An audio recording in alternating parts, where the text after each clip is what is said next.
The gates of the university were shut, locked, and they were paramilitary-style men posted at the gates, all in black, armed. Eve coasted the big car slowly up to them and rolled down the window. "Delivery for Michael Glass?" she called. "Or Richard Morel?" The guard who lent in was huge, tough, and intimidating, until he saw Hannah in the back seat, and then he grinned like a kid with a new puppy. "Hannah Montana!" She looked deeply pained. "Don't ever call me that again, Jessup, or I will get you." "Get out and make me stop, Smiley. Yeah, I heard you were back. How were the Marines?" "Better than the damn Rangers." "Don't you just wish?" He lost the smile and got serious again. "Sorry. H, orders are orders. Who sent you? Who's with you? Oliver sent me. You probably know Eve Rosser, and that's Claire Danvers." "Really? Huh. Thought she'd be bigger. Hey, Eve. Hey, Eve. Sorry, didn't recognize you right off. Long time no see." Jessup nodded to the other guard, who slung his rifle and pressed in a key code at the panel on the stone fence. The big iron gate slowly parted. "You be careful, Hannah. This town's the AFPAC border, all over right now." Inside, except for the guards patrolling the fence, Texas Prairie University seemed eerily normal. The birds sang to the rising sun, and there were students out. Students! To class as if there were nothing wrong at all. They were chatting, laughing, running to meet the cross-campus early morning bell. "What the hell?" Eve said. Claire was glad she wasn't the only one freaked out by it. "I know they had orders to keep things low profile, but damn, this is ridiculous. Where's the dean's office?" Claire pointed. Eve steered the car around the winding curves, past dorms and lecture halls, and pulled it to a stop on the nearly deserted lot in front of the administration building. There were 2 police cruisers there, and a bunch of black jet jeeps. Not a lot of civilian cars in the lot. As he walked up the steps to the building, Claire realized there were 2 more guards outside of the main door. Hannah didn't know these guys, but she repeated their names and credentials, and after a brief, impersonal search, they were allowed inside. The last time Claire had been here, she'd been adding and dropping classes, and the building had been full of grumpy bureaucrats and anxious students, all moving at a hectic pace. Now it was very quiet. A few people were at their desks, but there were no students, Claire could see, and the TPU employees looked either bored or nervous. Most of the activity seemed cantered down in the carpentered hall, which was hung with floral portraits of the former university deans and notables. 1 or 2 of the former deans, Claire was just now realizing, might have been vampires, from the pallor of their skins, or maybe they were just old white guys. Hard to say. At the end of the hallway, they found not a guard, but a secretary. Just as tough as any of the armed men outside, though. She sat behind an expensive-looking antique desk that had not a speck of dust on it, and nothing else except a piece of paper canted exactly in the middle, a pen at right angles to it, and a fancy, black, multi-line telephone. No computer that Claire could spot. No, there it was, hidden away in a roll-out credenza to the side. The room was lushly carpeted, so much so that Claire's feet sank into the depth at least an inch. It was like walking on foam, solid, dark wood panelling, paintings, and dim lights. The windows were covered with fancy velvet curtains, and there was music playing. Classical, of course. Claire couldn't imagine anybody would ever switch the station to rock. Not here. "I'm Mrs. Nance," the woman said, and stood to offer her hand to each of them in turn. She didn't even hesitate with Eve, who intimidated most people. She was a tall, thin, grey woman dressed in a tailored grey suit with a lighter grey blouse under the jacket. Grey hair curled into exact waves. Claire couldn't see her shoes, but she bet they were fashionable, grey, and yet somehow sensible. "I'm the secretary to Dean Wallace. Do you have an appointment?" Eve said. "I need to see Michael." "I'm sorry? I don't think I know that person." Eve's expression froze, and Claire could see the horrible dread in her eyes. Hannah seeing it too, and said, "Let's cut the crap, Miss Nance. Where's Michael Glass?" Miss Nance's eyes narrowed. They were pale blue, not as pale as Amelia's, but kind of faded. like jeans left in the sun. "Mr. Glass is in a conference with the dean," she said. "I'm afraid you'll have to..." The door at the far end of her office opened, and Michael came out. Claire's heart practically melted with relief. He's okay. Michael's okay. Except that he closed the door and walked straight past them, a man on a mission.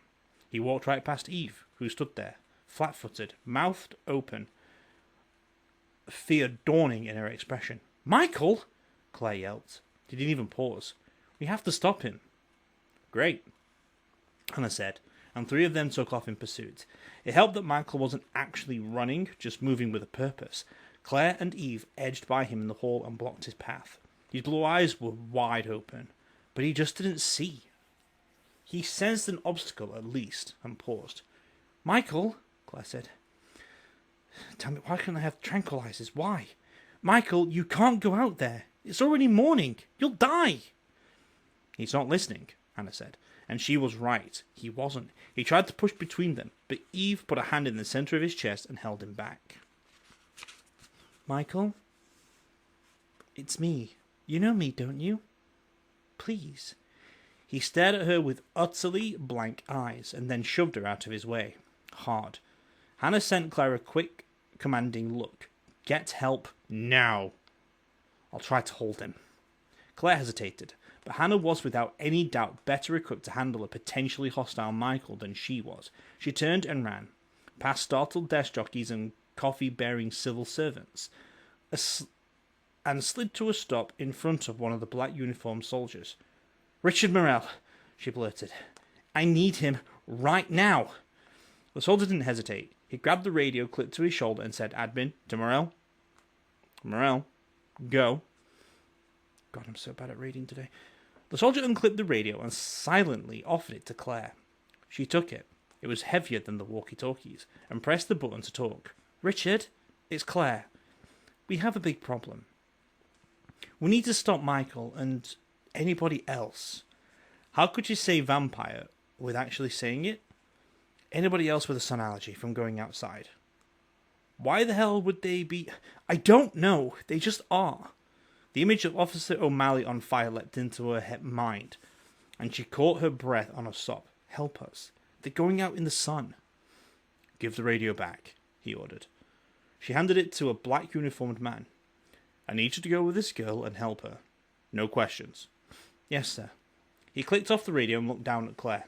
"After you." She led the way back towards the hallway. As they reached it, there was a crash of glass, and Hannah came flying out to land flat on her back, blinking. Michael walked over her. Eve was holding on his arm, trying to hold him back, but he shook her off. "We can't let him get outside," Claire said. She tried to grab him, but it was like grabbing a freight train. She had forgotten how strong he was now.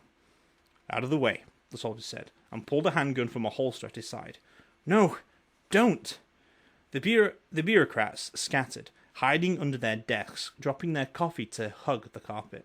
The soldier sighted on Michael's chest and fired 3 times in quick succession. Instead of the loud bangs Claire had been expecting, there were soft compressed air coughs, and 3 darts feathered Michael's chest, clustered above his heart. He still took 3 steps towards the soldier, before collapsing in slow motion to his knees, and then onto his face. "All clear," the officer said. He took hold of Michael, turned him over, and yanked out the darts. "He'll be under for about an hour. Probably no longer than that. Let's get him to the dean's office." Hannah wiped a trickle of blood from her mouth, coughed, and rolled to her feet. She and Eve helped Claire grab Michael's shoulders and feet, and they carried him down the hallway, past paintings that were going to need some major repair and reframing, past splintered panels and broken glass, into Miss Nance's office. Miss Nance took one look at them and moved smartly to the door marked with a discreet brass plaque that said, "Dean Wallace." She rapped and opened the door for them to carry Michael through. Dean Wallace was a woman, which was kind of a surprise to Claire. She'd been expecting a pudgy middle-aged man. This Dean Wallace was tall, graceful, thin, and a whole lot younger than Claire would have imagined. She had straight brown hair worn long around her shoulders, and a simple black suit that was almost the negative image of Miss Nancy's, only somehow less formal. It looked lived in. Dean Wallace's lips parted, but she didn't ask a question. She checked herself, then nodded at the leather couch on the far side of the room, across from a massive desk. Right, put him there. She had a British accent, too. Definitely not a Texas girl. What happened? Whatever it is, it's happening all over, Anna said as they arranged Michael's unconscious body on the sofa. They're just taking off. It's like they don't even know how to care the sun's up. Some kind of homing signal just gets switched on. Dean Wallace thought for a second, then pressed a button to her desk. Miss Nance, I need a bulletin to go out through the emergency communication system. All vampires on campus should immediately be restrained or tranquilized. No expectations. This is priority 1. She frowned as she got the acknowledgement and looked up at their little group. Michael seemed very rational, and there was no warning this would happen. I just thought he had somewhere to go. He didn't seem odd, at least at first. How many of the vampires are on campus? Hannah asked. Some professors, of course, but they're mostly not here at the moment, since they teach at night. No students, obviously, apart from the ones Michael and Richard brought in. We have perhaps 5 in total on the grounds. More were here earlier, but they headed for shelter before sunrise, off campus. Dean Wallace seemed calm, even in the face of all of this. You're Claire Danvers. Yes, ma'am, she said, and shook the hand Dean Wallace offered her. Had a talk with your patron recently regarding your progress, despite your challenges. You have done excellent coursework. It was stupid to feel pleased about that, but Claire couldn't help it. She felt herself blush and shook her head. I don't think that matters very much now. On the contrary, it matters a great deal, I believe.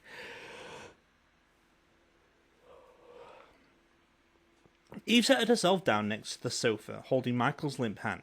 She looked shattered. Hannah leant against the wall and nodded to the soldier as he exited the office. So, she said, want to explain to me how you can have half the US Army walking the perimeter and not have a massive student panic? We've told all the students and their parents that the university is cooperating in a government emergency drill. And of course that all weapons are non-lethal, which is quite true. So far as it goes.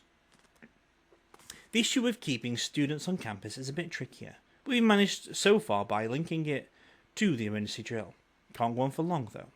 The local kids are already well informed, and it's only a matter of time before the out-of-town students begin to realise that we're having them on when they can't get word out to their friends or relatives.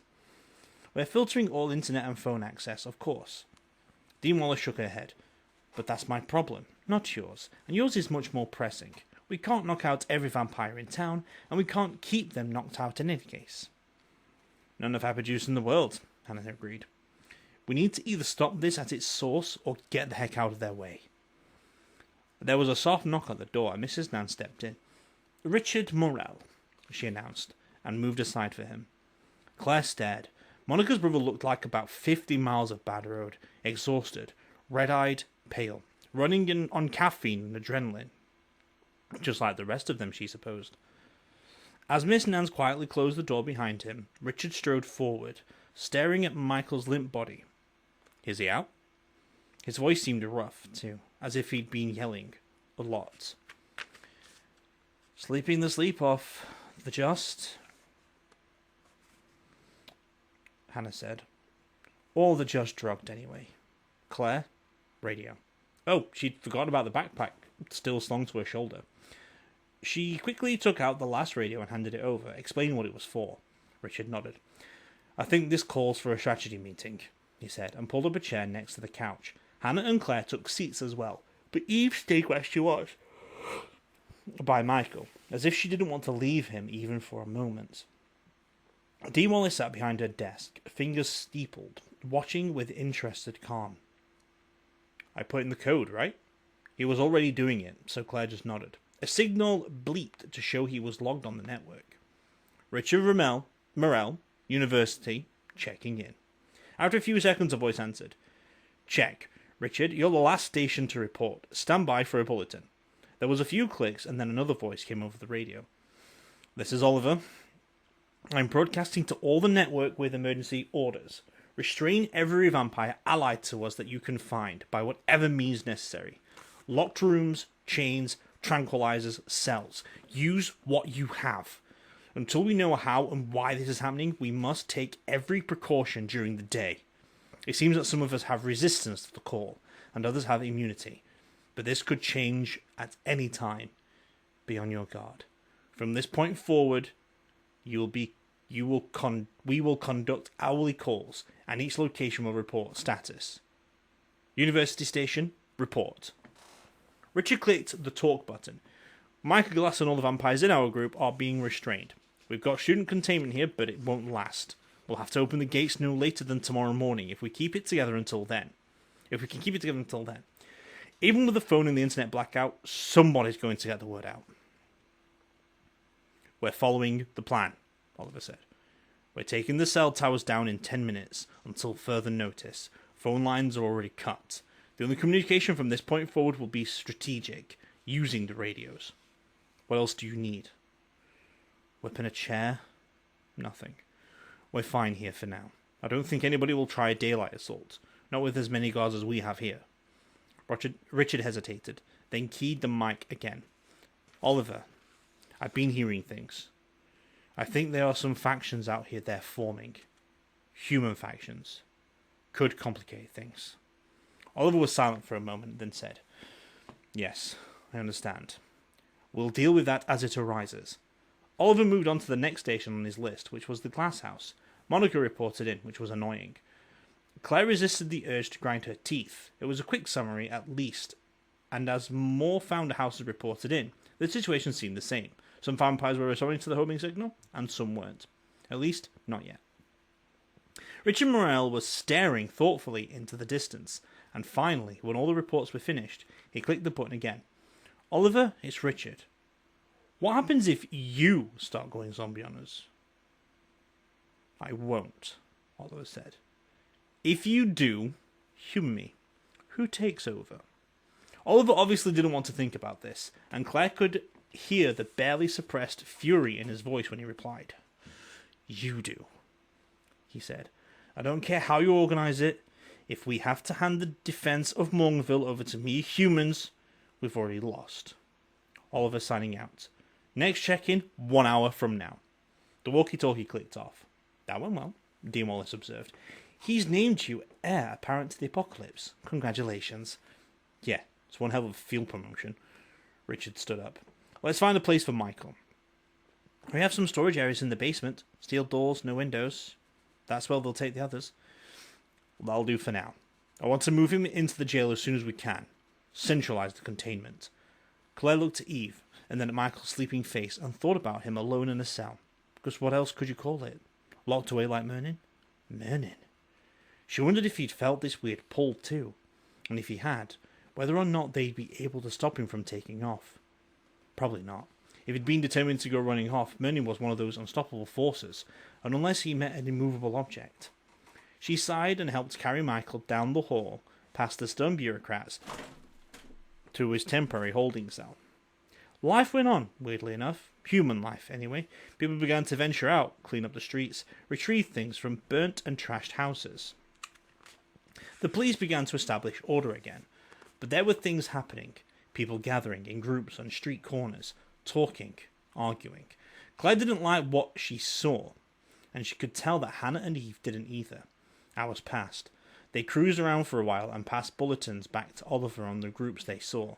The largest one was almost 100 people, forming up in the park. Some guy Claire didn't know had a loudspeaker. Sal Minetti, Hannah said. Always was a troublemaker.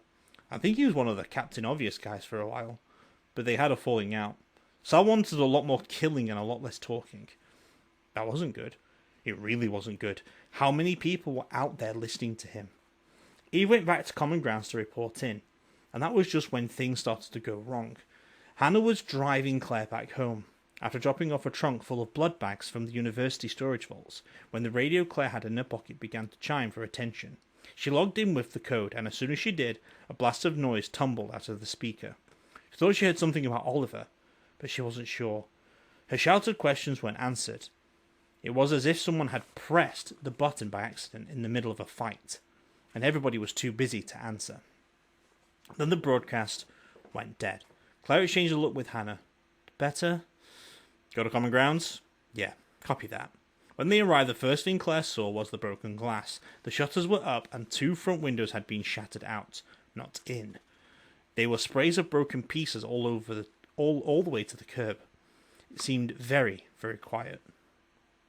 Eve? Claire blurted and bailed before Hannah could tell her to stay put. She hit the front door of the coffee shop at a run, but it didn't open, and she banged into it hard enough to bruise. Locked. "Will you wait?" Hannah snapped, and grabbed her arm as she tried to duck in through one of the broken windows. "You're going to get yourself cut. Hang on." She used the paintball gun she carried to break out some of the hanging sharp edges, and before Claire could dart ahead, she blocked the path and stepped over the low wooden sill. Claire followed. Hannah didn't try to stop her, probably because she knew better. "Oh man," Hannah said as Claire climbed in after her. She saw that most of the tables and chairs were overturned or shoved out of place. Broken crockery littered the floor, and people were down, lying motionless among the wreckage. Hannah went from one to the other, quickly assessing their conditions. There were 5 down that Claire could see. 2 of them made Hannah shake her head in regret. The other 3 were still alive, though wounded. There were no vampires in the coffee bar, and there were no sign of Eve. Claire ducked behind the curtain. More signs of a struggle. Nobody left behind, alive or dead. She sucked in a deep breath and opened up the giant commercial refrigerator. It was full of blood bags, but no bodies. "Anything?" Anna asked at the curtain. "Nobody here," Claire said. "They left the blood, though." "Huh? Weird. You think they need that more than anything. Why attack the place if you're not taking the good stuff?" Hannah stared out into the coffee shop, her expression blank and distant. Glasses broken out, not in. No sign anybody got in the doors either, front or back. "I don't think anybody attacked from the outside, Claire." With a black, heavy feeling gathering in her stomach, Claire swung the refrigerator door shut. "You think the vampires fought to get out?" Yeah, I do." "Oliver too?" "Oliver, Mernon, all of them. Whatever back signal was calling them got turned up to 11, I think." "Then where's Eve?" Claire asked. Hannah shook her head. "We don't know anything. It's all guesswork. Let's get some boots on the ground and figure this thing out."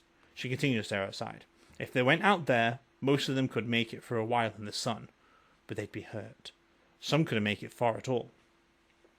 Some, like the policeman Claire had seen burning up in front of her house, would already be gone. "You think it's Mr. Bishop?" she asked in a very small voice. "I hope so." Claire blinked. "Why?" "Because if it's not, it's going to be a whole lot worse."